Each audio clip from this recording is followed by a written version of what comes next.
Oh, I'm hearing some reverb here. Yeah. I'm getting some echo. That's not going to be nice. I think we can. Brian is a little bit too loud on your side, so we can hear Brian's voice via your speakers. So I guess you got to listen to me quiet, or I have to speak quieter. One of the two. Soothing voice. Yes. Now we're going to start Dr. Scholl's Sleep Hour. Greetings, persons of quality, and welcome back to Anglisten Assemble. I'm Brian Rosema, and here with me, as always, is Leon Dolachel. And today, we're going to be continuing with our series on different faculty and staff members here at Bielefeld University's British and American Studies program. This week, focusing more on the American Studies side of things. And so, in that effort, we're going to welcome here our friend and colleague, Mahshid Moyar, and she is going to give us a little bit of a peek behind the curtain of what kind of research she is doing and interested in, and we'll also have an opportunity to tackle the topic of diversity together. And of course, for our one listener out there who is sending us emails, we are of course responsive. We're going to jump into our next episode with a topic recommended directly from our email box, so look forward to that. But for today, on to our discussion with Mahshid Moyar. Maybe you can tell us a little bit about who you are. So what's your current, I don't know, title at the university? You're someone that you're a colleague, you're a friend. So go ahead and just tell us what you do at the I'll university. do that. I love the mystery, even though it's going to last for half a second. First off, thank you so much for having me here. I'm really excited about it. This is the first proper podcasting experience that I have, other than having been listening to podcasts a lot. So We're proper. Did you hear that? We're proper. Ooh. Upgrade. I guess you are colleagues, friends, of course. And second off, thank you, Brian, for pronouncing my first name correctly. That's a joy to hear. I am really touched and moved by that. Well, I really try, especially given the topic of our show today. I figured this is the time. Yes. I'm already feeling the I know pressure. that people. I know that people, and we've had this conversation before. Yes. That it's just for Americans or for Germans, it's just not sounds that go together very often. Yeah, exactly. I guess would It's just be silence the age idea. doesn't exist. Yeah. Right. Okay, good. So then, to repeat that, my name is Mahshid Moyar. I am an equivalent of an assistant professor to American Studies, because we don't have that position in Germany. So that's a wissenschaftliche Mitarbeiterin. And I work at the chair of North American Literature and Culture since, I guess, October 2016. So it's over 4 years now. Or is it 5 years? I have lost count of years. I don't know. Do the calculations yourselves later. And that means that I teach and I do research in the broader field of American studies at the intersection of US history, so predominantly cultural history and US literature, culture, arts, and politics. So I actually bring in so many different lines of conversation into my research and into the seminars that I have taught in the past 4 or 5 years. And currently I'm working on a habilitation project, which is a second book project for those of our listeners who do not know that. So I have already written one book for my PhD, and this is the second one, which is a qualification thing that I have to do. Other than that, I have my office on C4 that I miss tremendously. And I am here as a non-German, non-American Americanist,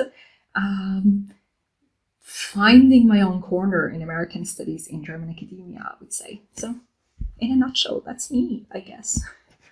So Mahshid, when I met you, you were working with gaming, and I thought that was so fascinating. So your first, and I see Leon getting excited already. But gaming maybe not in the same way that you're thinking about. Could you maybe tell us a little bit about that gaming studies project that you were working on, or perhaps are still I am one of the irons still, in the fire. Yeah, yeah. Well, yeah. So when I started at Anglistik Bielefeld, transitioning from the history department, again, Uni Bielefeld, I started with a project on games, and it was predominantly concerned with representations of U.S. history, particularly U.S. empire in video games. So I was looking at strategy games and mainly big franchises which dealt with the question of empire, civilization building, etc., talking about how to handle the peculiar and out of the ordinary construction of U.S. empire in those games. Predominantly its absence in those games, because in popular discourse, we do not really talk about the United States as an empire. And there has been a lot of resistance to this phrasing of U.S. power practices globally. So that popular understanding of U.S. as not being an empire has then informed game designers and game developers a lot, meaning that so many game titles that deal with empires do not actually present the United States as one of the playable empires in their games. And I was really interested in looking at what this absence means, what this absence means about game politics, and about the whole game world as an entry point into conversations about history and about politics in general. And more broadly, also to talk about a cultural, historical engagement with the question of empire in the context of the United States. That has resulted in a number of publications and teaching and collaborations with people, but then at some point I switched my habilitation project to something rather completely different, in a completely different world. And so that means that I have continued, of course, collaborating with people in Germany, in the US, in the UK, publishing, speaking, making awareness about games, history, and politics. But that is not what I am habilitating in, if that actually is a verb in English. It's a lovely verb. I don't know if it's an English one, but it's a great one. To me, it actually sounds like you're living somewhere. Where are you habilitating these days? I heard you're habilitating in Berlin these days. I do, maybe yes. switch the topic. How's Berlin treating you? I haven't seen much of Berlin, to be honest. It's just the pandemic, so we are at home, going to the supermarket, exploring the alleys and the streets around us. So, and that's not really typical Berlin, so I cannot really tell you much about Berlin. I just have an impression of it, which is the impression that I had over 10 years. It has to be expanded, negated, criticized, but it hasn't happened yet. Before we completely lose on the topic, I must say that the video game empire research sounds really, really interesting. I'm all for it. If there ever been a class or a paper on it, I would love to read or join that, because it sounds so interesting. Well, I'm glad to hear that you're excited about it. I also used to be really, really, really, really excited about it. Nowadays, I am really, really excited about it. And I continue to, spend a lot of my time actually thinking about games, about using games in the classroom, in doing American studies. Just recently at the British Association for American Studies annual seminar, I talked to colleagues on a panel which was about teaching games in the American Studies classroom. And we exchanged a lot of ideas of how we can incorporate it, given the limitations of access to media or to the technical side of things, not every student having access to the tools to play games, for instance, and what does that mean to doing American studies with games, actually. So that turned out to be a very, very exciting, interesting conversation. We are trying to convert more instructors of American studies to use games in their teaching and not being afraid that they are not gamers, so they cannot actually engage in talking about it. I think that fits perfectly with something that we talked with Jessica Koch about last episode, which was that you can enjoy things differently when you have knowledge about what they deal with. So if you have a video game, you can enjoy the video game as a video game, or if you know the background of what this game deals with, as an example, the American history and America as an empire, you can look at this from a completely different perspective, learn it from it, or criticize it depending on how well it deals with the problem. this is what I do very frequently. As soon as I open up a game or play something, I can look at the story or the structure in the game and say, okay, maybe this is correct or not correct, or I need to research this more. Because if I play something that deals with the British or the US history, I can go back to my studies and say, okay, this is appropriate or maybe not as appropriate. Yeah, it offers you an alternate history if you're working with history in games, right? And that should make at least practitioners of history, cultural studies, literary studies sensitive to what the game offers, how it offers it, and then do we want to continue asking questions about it, or do we want to just enjoy it by playing it? So there are so many different positions to have actually when you encounter digital games. As a researcher, you might enjoy it, you might find it stupid or, I don't know, too niche for you if you're a slightly older generation researcher, or you might be madly addicted to playing certain genres over the others. Yes. Brian is reacting silently. Well, I think totally. I mean, and when you first talked to me about this, I've been a long fan of grand strategy games, and they're all just essentially historical what if scenarios, if you so will, and they start at different periods. Now I'm thinking particularly of the Paradox series, Europa Universalis, and I've even watched the development of the game from like version 1 to version 2 to version 3 to version 4 and so like initially it's this idea that you're starting kind of at this 1492 moment or a couple of years before, and it's essentially a race to colonize the Americas. Interestingly enough, the initial game didn't allow you to play anything other than Europeans. And the game has since gone on to actually allow you to first play people in Asia or in Africa, and now even Native American nations. And so, where it was just kind of native attack events that would happen every now and again in the original version, now you can be the natives that are attacking and trying to, build your army, cross the Atlantic in the other direction and take over Lisbon. There are lots of interesting things that have developed with the game, but that was not the initial push. The initial push was very, I don't know, Eurocentric. And I think to a certain extent they've gotten better at that, but not necessarily, perfect. Exactly. And now if you play in a Native American empire, quote unquote, you're still reproducing the same or similar practices as European empires did, which means that it only is a matter of nomenclature. So you just give different civilizations new names, hip names, and then let them repeat the same pattern of violent exercises, right, without really bringing it too much context. Or if you do, then not every gamer necessarily is interested in reading the paratextual matter about the game. A lot of people just want to play and have fun and be distracted or feel empowered through the game. So many different reasons for that. So it's really interesting to pause and get engaged with the textuality of games. And I guess for me, at least, the most central aspect of engaging with video games has been, as a non-gamer myself, games as texts and games as bringing in a lot of paratext and what we can do with that. What that tells us about people who spend so many hours emotionally, physically, mentally engaging with those texts, again, quote unquote, in a cultural studies sense of it.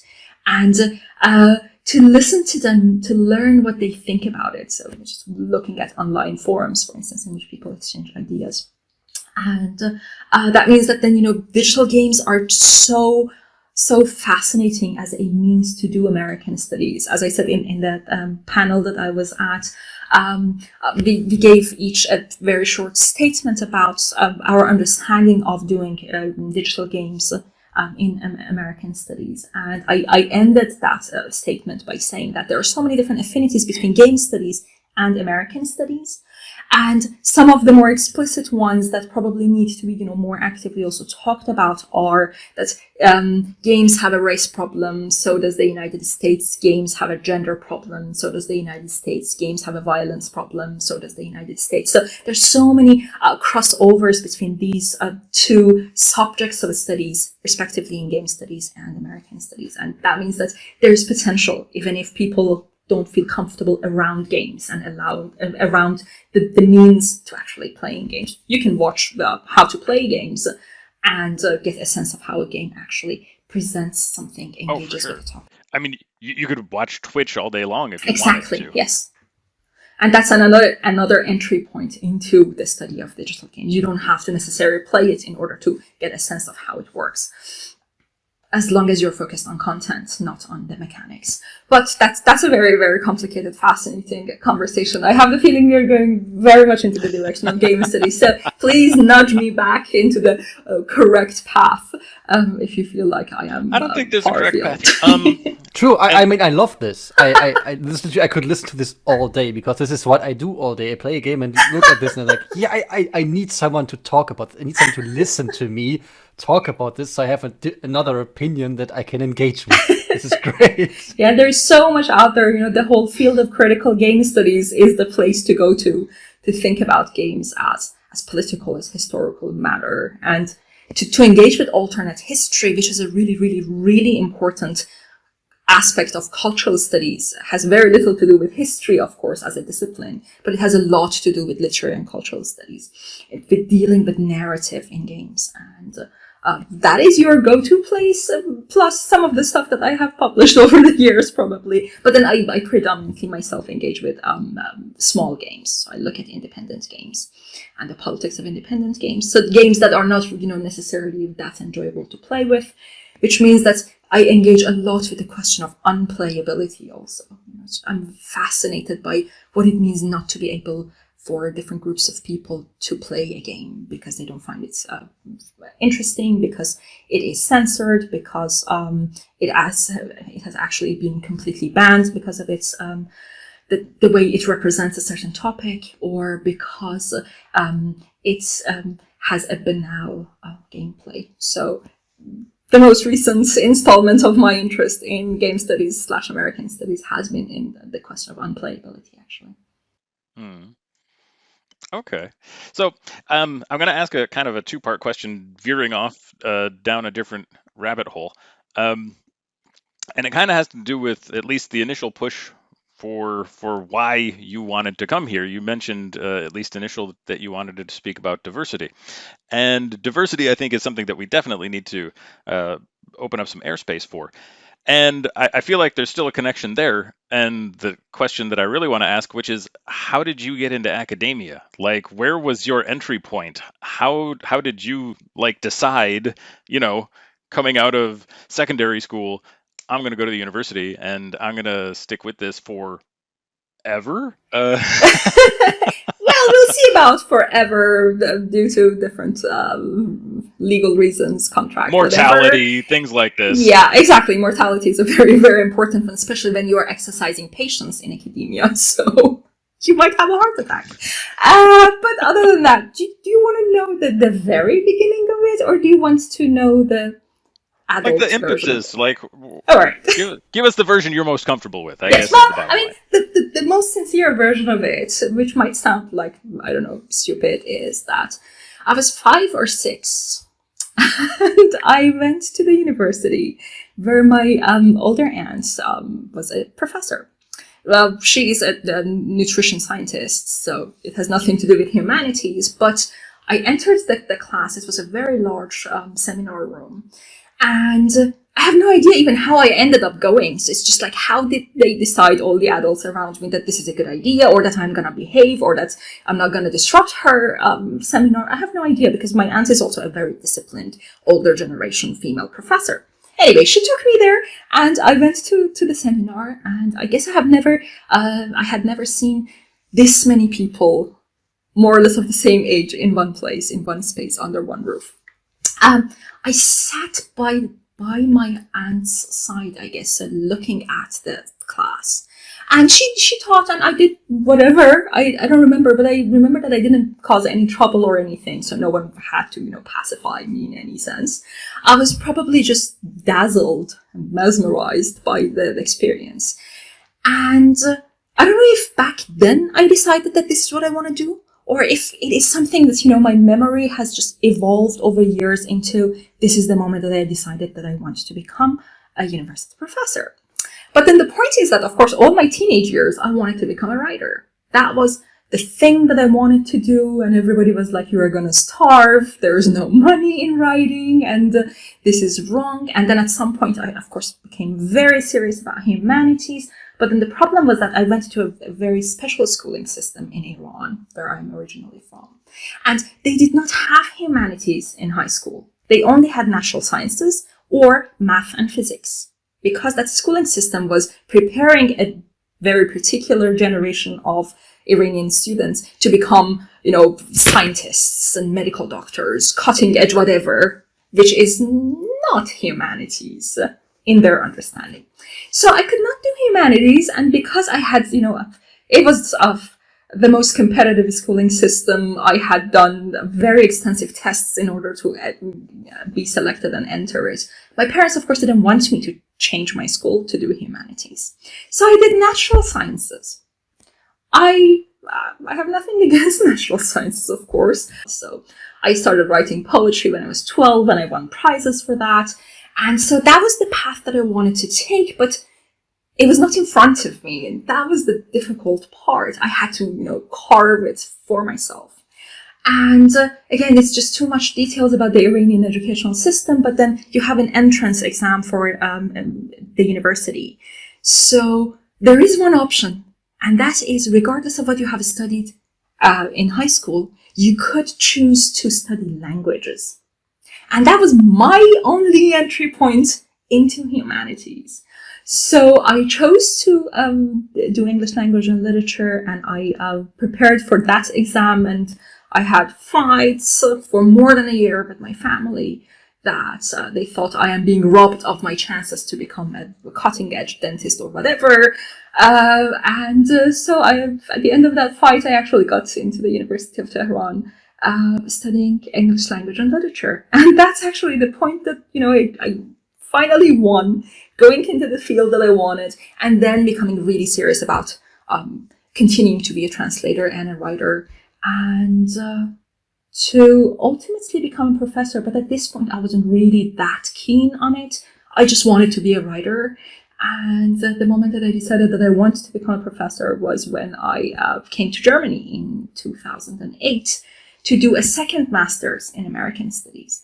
And it was then that I decided that I had, spent so much time at the university, and I immensely enjoy getting in conversations with different people about different topics.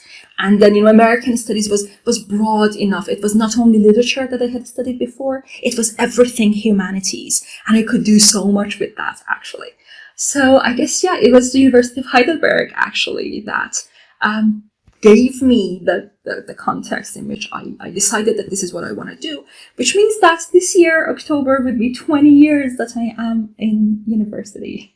I started in October 2001, so it was just a couple of weeks after 9/11, actually. So, doing American Studies was never that urgent, I would say, as it became after 9/11.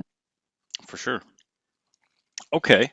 So if I'm going to pick up on one of the things you said, you got to speak with different people about different topics, and I think that kind of segues us into diversity. And before we even started the show, you said, there are some different things that people say in academia about diversity, and maybe we could talk about that before the show. And Leon and I were both like, that sounds like something we could do in the show, right, Leon? I mean, I'm not just Yeah, true. drawing this out of thin air.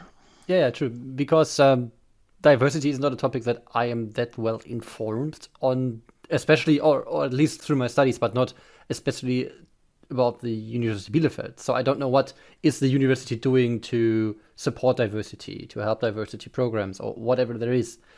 And I thought it would be better to explain this on the podcast than do it beforehand, so that people that know as little as I do about this also get this information. Fair enough. Yeah, and maybe even backing up a step and saying who gets to define diversity and what are those definitions and how do they become official or not and then put into policy. I mean, I would say that as a person in Germany, I am pretty undiverse. As a white cis male German in Germany. That is true, but it could change if you go elsewhere, right? So True, yeah. diversity is a lot about where you are and how that position in which you find yourself at the moment connects, diverges from, or confirms where you come from and how you identify as a person. So in general, talking about diversity means to consider so many different factors that are involved in creating identity. That is race, ethnicity, gender, sexual orientation, citizenship, age, religion, etc., etc. So that brings us to the question of intersectionality that a lot of our students might have already encountered in their studies. The theory that was initiated in the previous century by Kimberly Crenshaw, and later on, of course, different voices added to it, coming from legal studies to see how these different factors can come together, result in advantage or disadvantage for a given individual.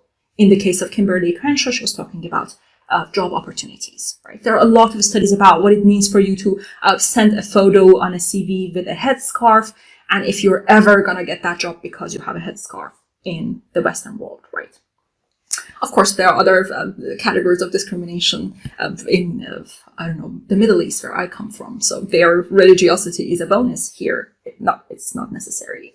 So diversity talks about how individuals find themselves on a really dense net of categories, and how that gives them access to certain resources, to certain degrees of power. So ultimately, it is about the individual and access to power, right? And how different communities, academia in particular, is then trying to make sure that different individuals with different identities and different points of access to power are guaranteed to enter the system to gain access to power regardless of these categories. So the categories exist, we cannot change them, but we can change about how effective they are, how they control the success of an individual, for instance, in a job application process or in getting promoted in the university system, right? So diversity is about making sure that different groups of people, regardless of their background, regardless of, ability or disability, can enter into the competition and receive fair competition. That is diversity. But then what is diversity in American studies? In American studies, diversity means, or at least one of the ways that diversity is relevant, is to make sure that Americanists are not only white, male, able-bodied. Of course, they have a place, right? Not just Brian. Yeah, but that is exactly the point, that you are part of the diversity, right?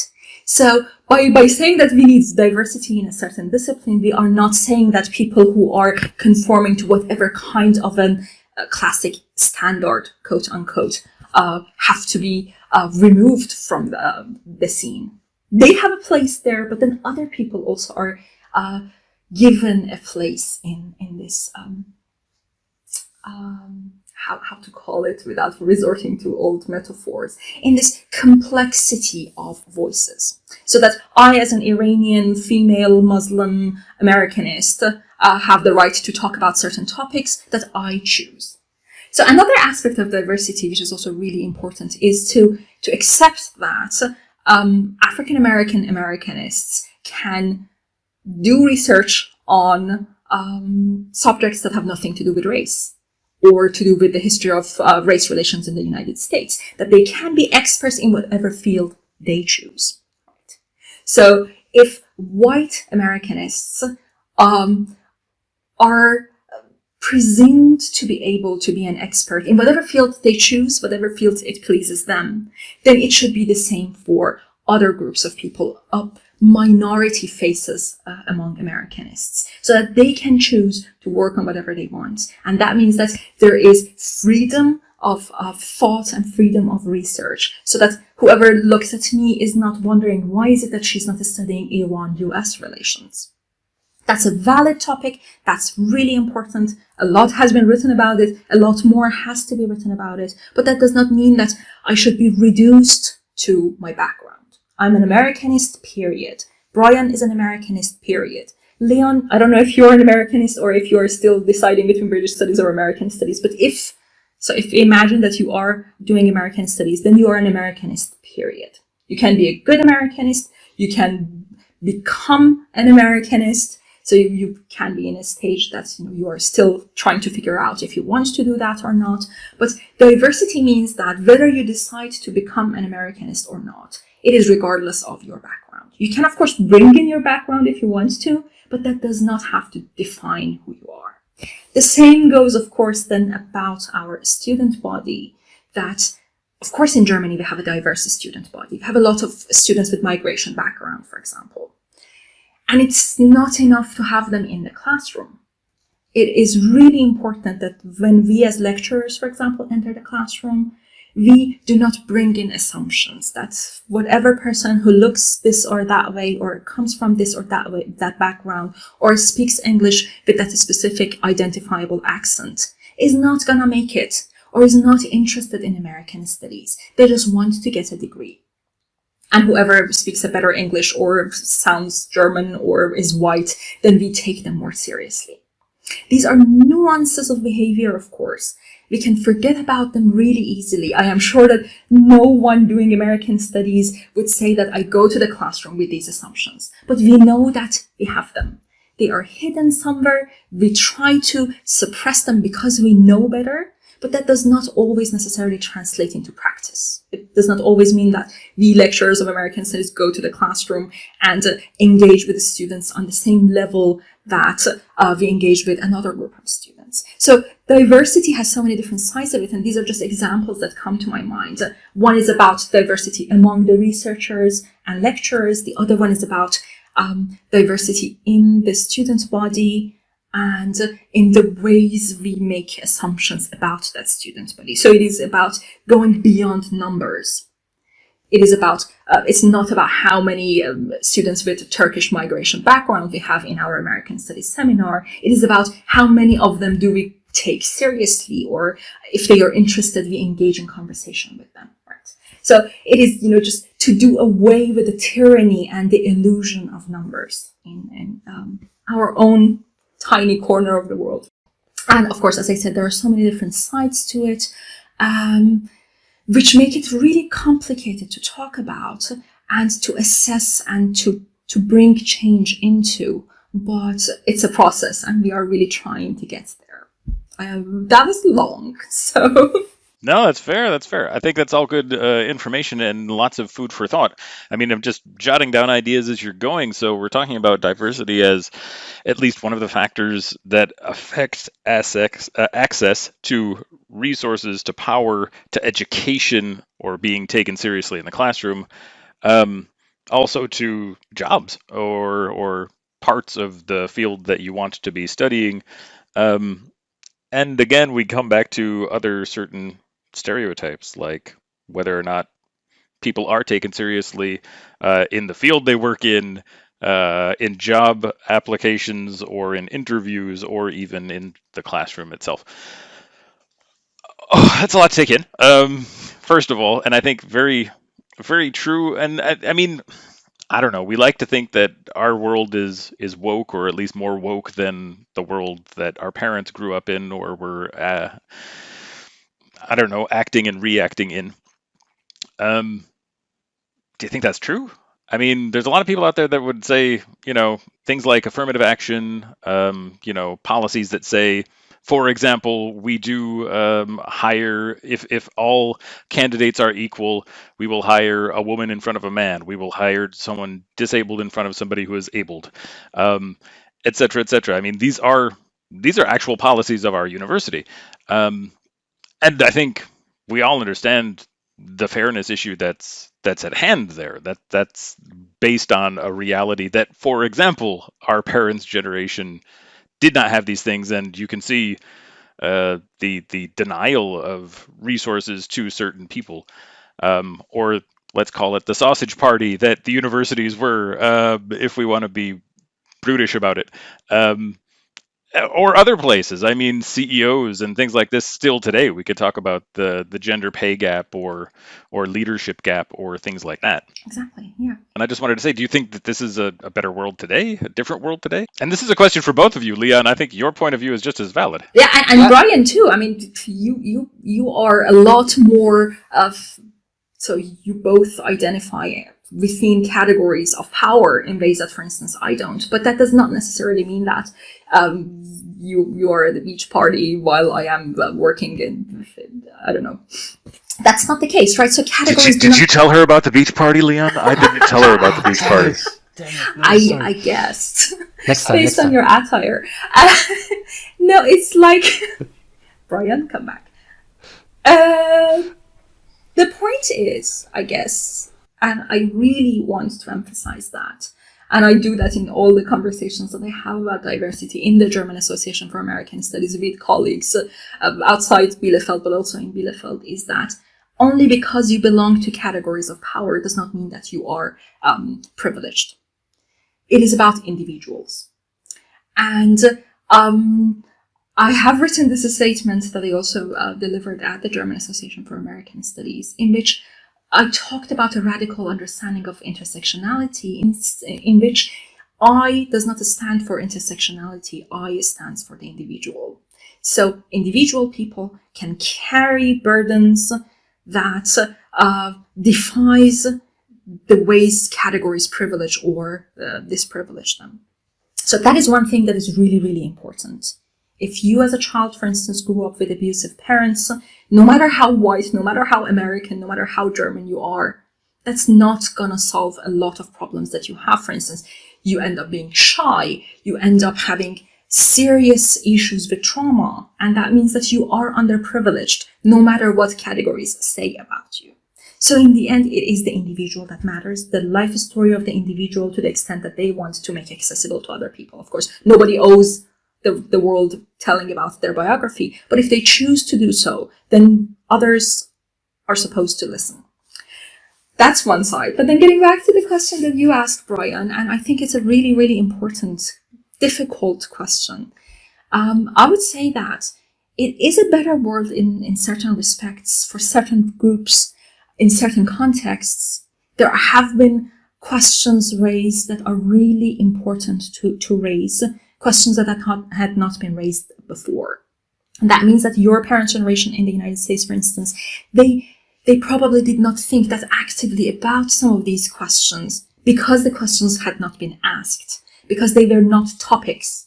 And the moment that something becomes a topic, of course, with it comes advantage that you can create a space in which you talk about it with different groups of people, you agree or disagree with them, and you can pause and linger on and produce thought and produce criticism.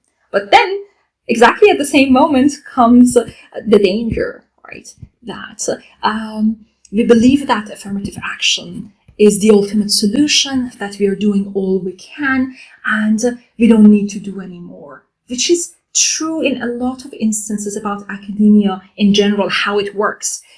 In the 80s and 90s, we talked about colonialism so much that at some point we decided, okay, so we are done with that. Or with the question of race, we are done with that. And then we move on to the next hot topic.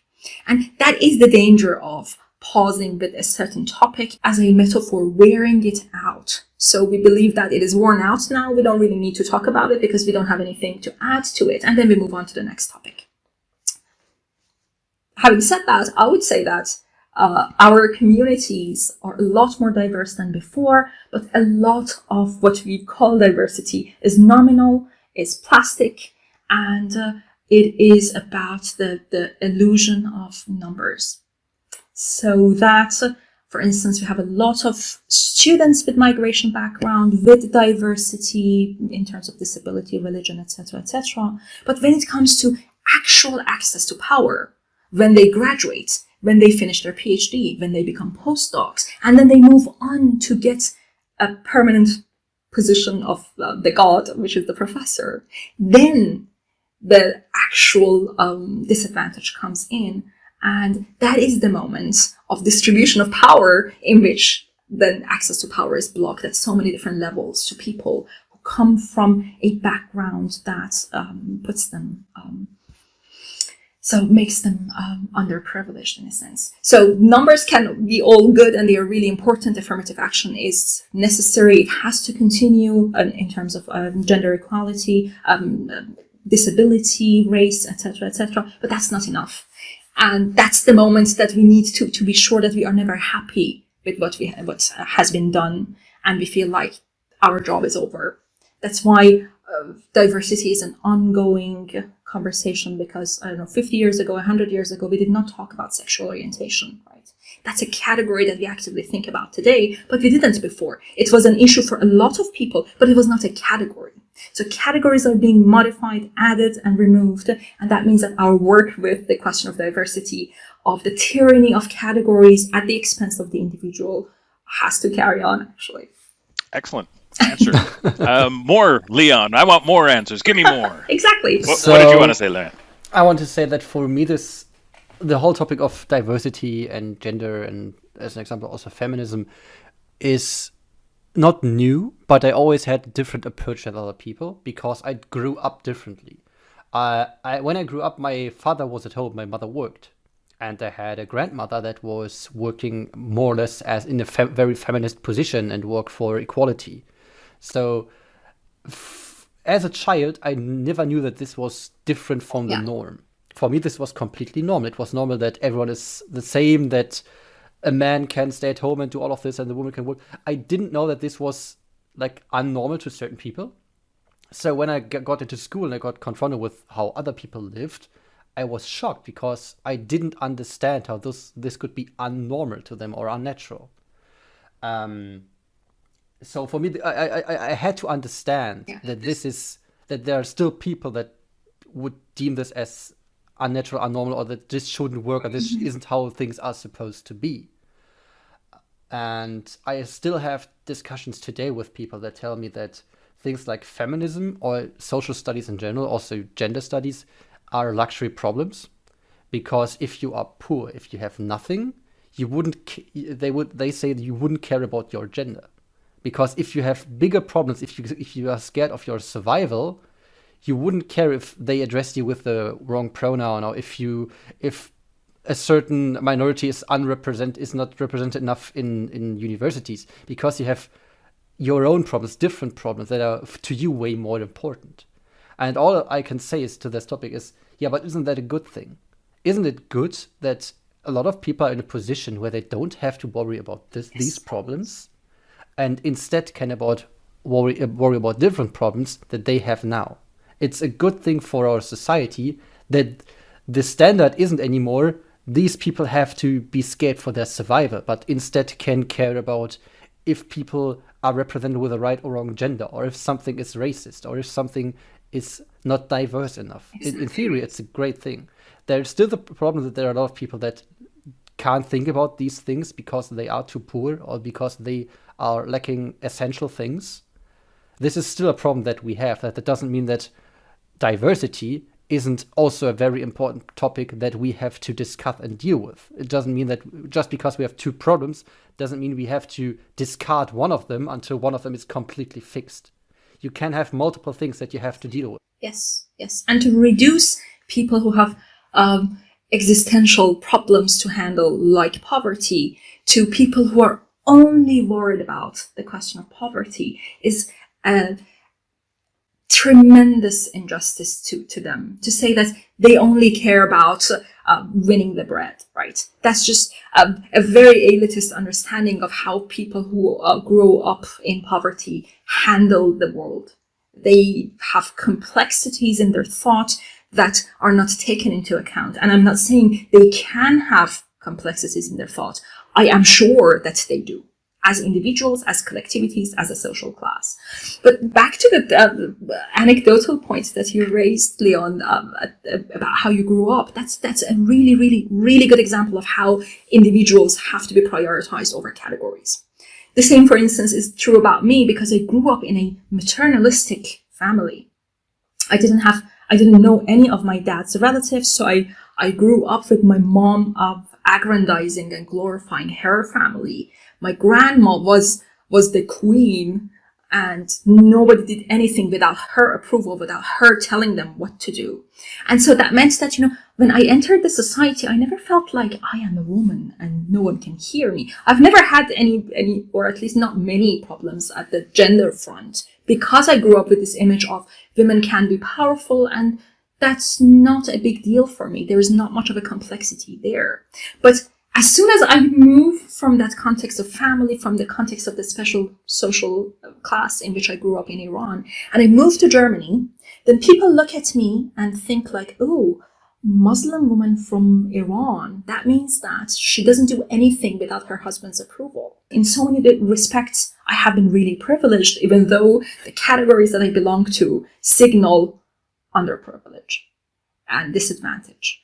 There are, of course, a lot more aspects, categories to which I belong, and they mean disadvantage, of course. But my personal story tells a slightly different narrative of who I am, how I fare within the categories, what I do with the categories, or what the categories have done to me. And that is true about every one of us in this room, all the people who are listening to this podcast, if you're actually deciding to air it, I don't know, and every other person on the planet Earth, right? It's just like individuals do things to categories which are not always predictable. And so individuals need to be front and center in our studies, in our conversations, in our decision making when we talk about the tyranny of categories. I think that is especially difficult when you have a system like school or university where professors have to look at a group of students and see them. It's always harder if you look at a student as an individual. Then you don't have 30 students, but you have 30 individuals that you have to care for each and single one in a certain way. Especially when you look at school where you have kids that are still developing their personality, where you don't know what is going to happen to them, how are they going to react to what they are presented with, especially if the system you are part of can still be affected by where it comes from. In my case, I went to a school that has been an all-girls school before. So I had more female teachers than other schools. We had more female students than male students. And we also, I would argue, also had a system that where female students benefited more from certain things than male students, except for maybe PE. And this is especially hard for teachers because either you fit into the system or you break out of the system, but then it's hard to work if you want to care for every single student or school kid that you have to teach. If you have 300 students that you have to take care of and you see every single one as an individual with problems, it's going to take a toll on you at some point. Yeah, it does. And that's why it has to be an ongoing effort, right? It cannot happen overnight. It cannot happen by individuals alone in systems which have hardened over centuries, if not millennia, actually. So we have higher education coming out of a very long history of hierarchies and understandings around that. And of course, we look at people in collectivities because that makes life easier. We categorize people and then we know how to deal with them, right? But that should not cloud our understanding of them as people with individual backgrounds, needs, identities, understandings of themselves.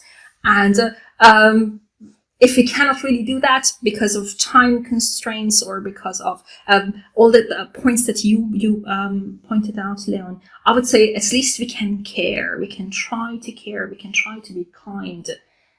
That again is a lot of work. That again is a lot of self-checking and understanding and interrogating one's own prejudices. But that's a very, very good starting point, I would say. But then probably, Brian, you also, as a very different type of migrant to Germany, have a different experience. I mean, you are the cool migrant. You are the right migrant. You're American, right? Well, it's surprising that you say it in that way because it's exactly how people always made me feel. Like the Germans that I initially had contact with when I first came here were very, very welcoming and very. They thought it was cool. Like, oh, it's an American. Let's hang out with the American. Isn't this fun? We can practice our English. Isn't this great for our education? And the thing was, like, they would cut racist jokes in front of me or like these things, and I would be like, oh, hello, you're talking about Ausländer here, and welcome to my reality. I am one of those. Oh, no, Brian, you're not a foreigner at all. You're from the West. If you're from the West, apparently, then you are not a foreigner, and then you're going to be okay with all these racist jokes. No, sorry. I'm not okay with them for a couple of reasons right now. First and foremost being, I feel like I'm being targeted, even though they didn't see it that way.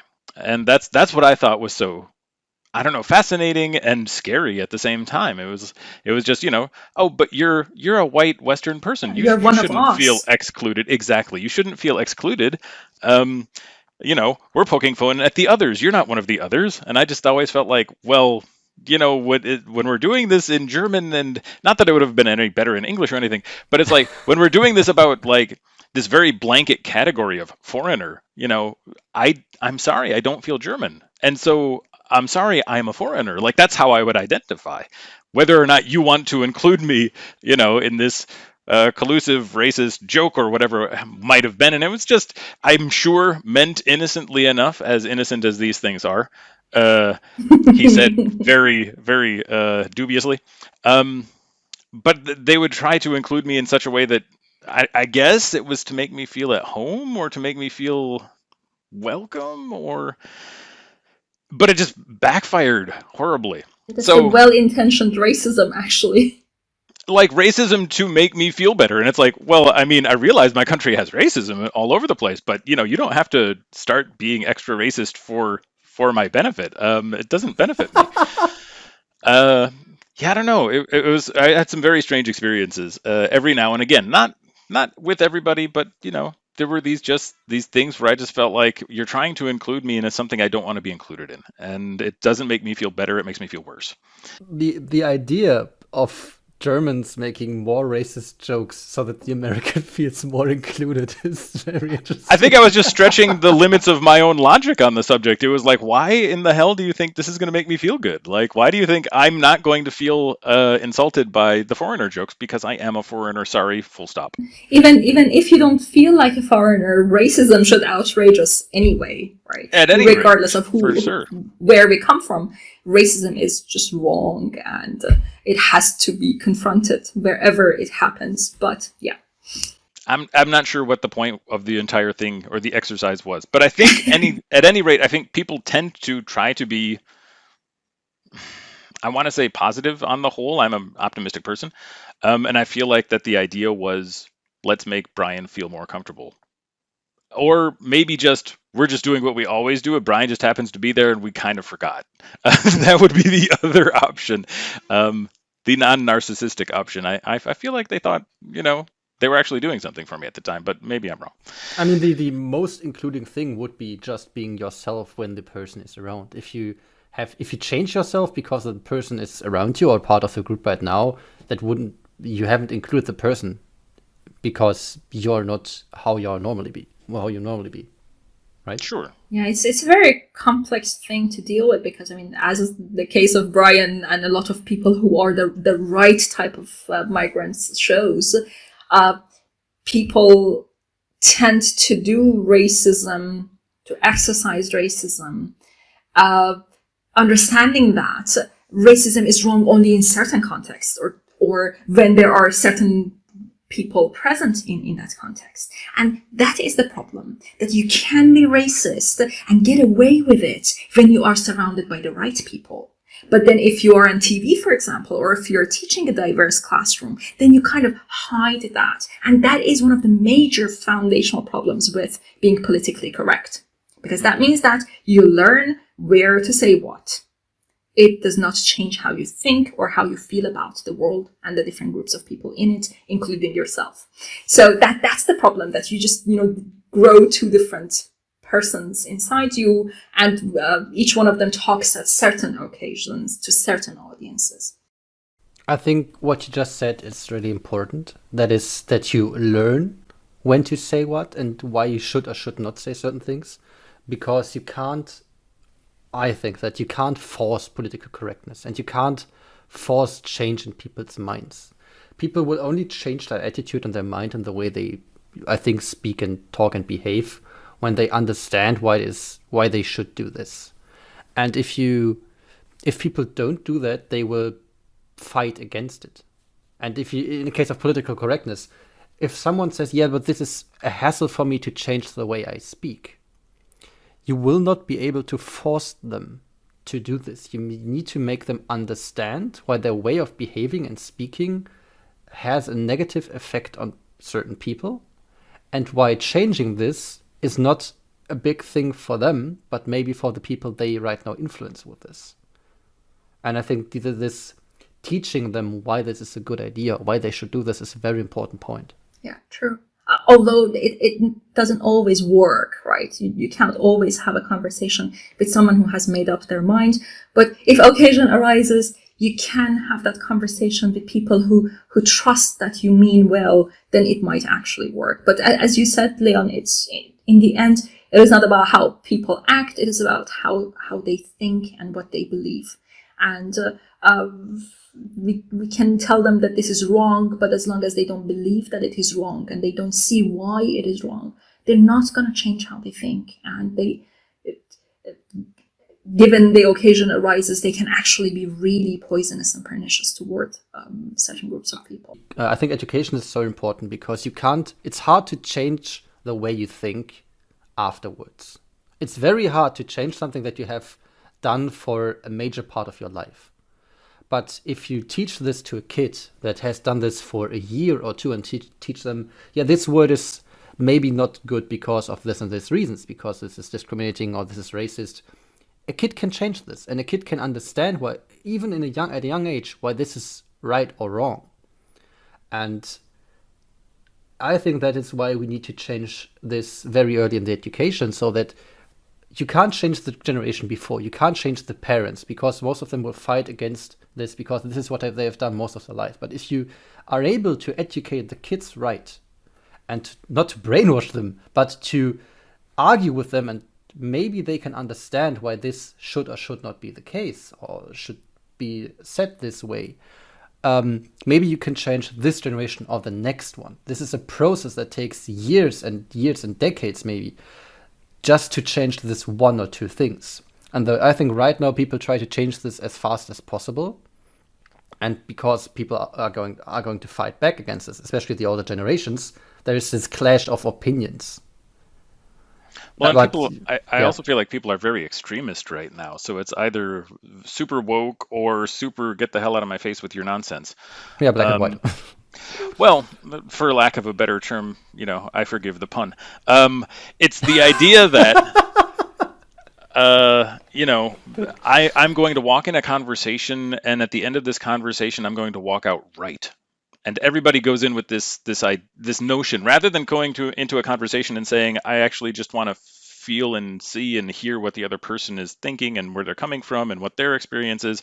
Instead of just coming with that expectation to a conversation, most people come into the expectation, or conversations, people come into conversations with the expectations that they're going to either change somebody else's opinion or convince themselves even further of their own.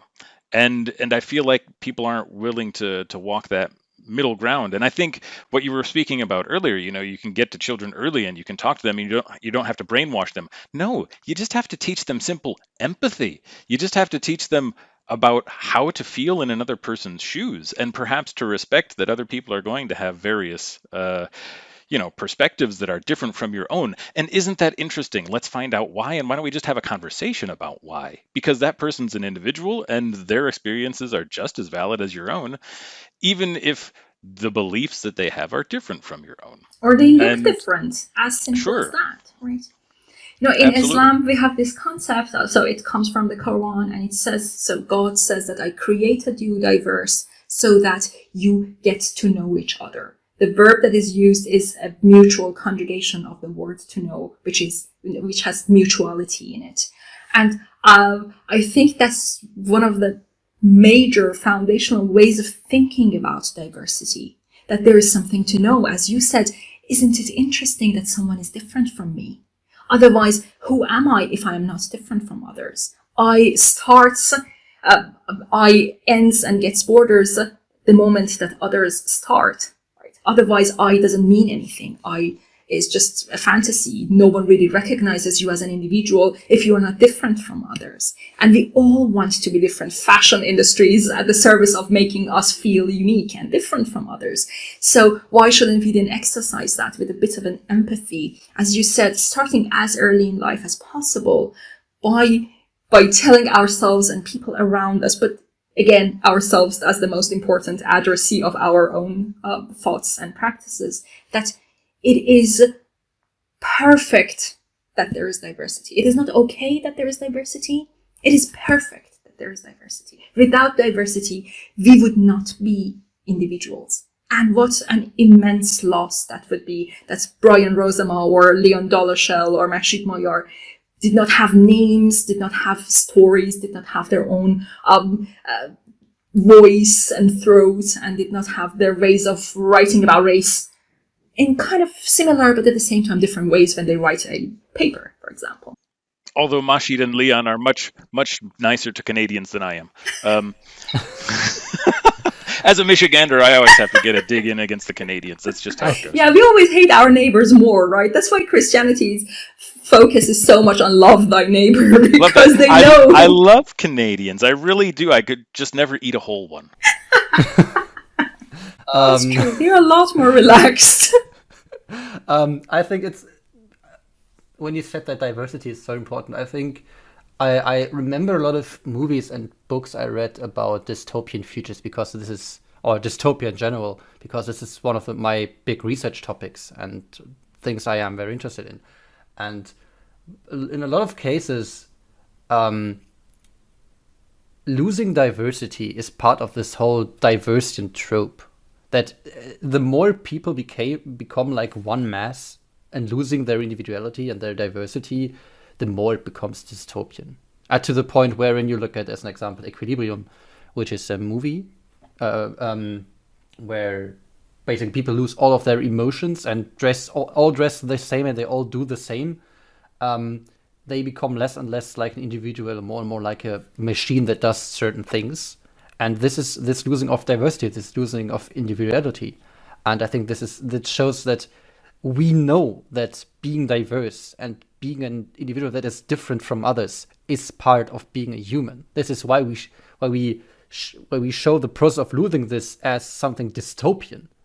But on the other side, it's, I want us to be diverse, but I also don't want to change myself for the sake of someone else being diverse in the way they want to.